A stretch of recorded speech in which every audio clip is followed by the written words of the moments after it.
somebody who obviously has a very, very strong grip.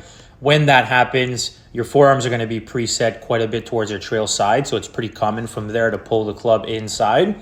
But you'll notice that despite the fact that the logo of his golf glove is pointing up to the sky, which generally speaking will open the club face for most players, you can see that his club face is not open by any means. The toe of the club is quite down to the ground and matching his spine angle. This is because his stronger grip actually works well for his pattern. So the grip strength is offsetting what his wrists and forearms are doing at this point.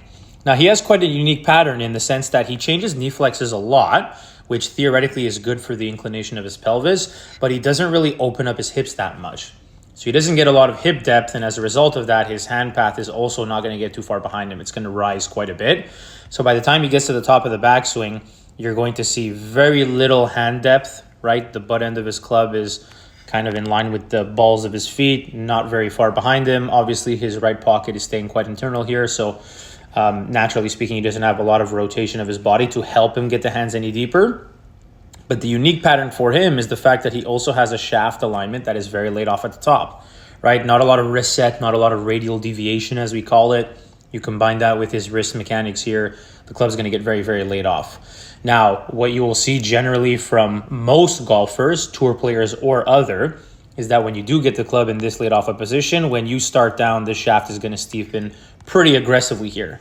So as he starts his downswing, by all accounts, this shaft is steepening to a point where it's trying to get thrown out in front of his body. Now, when you take a golfer who's got a lack of hand depth at the top and a shaft that steepens pretty aggressively in transition, you have to try to find a way to offset this somehow.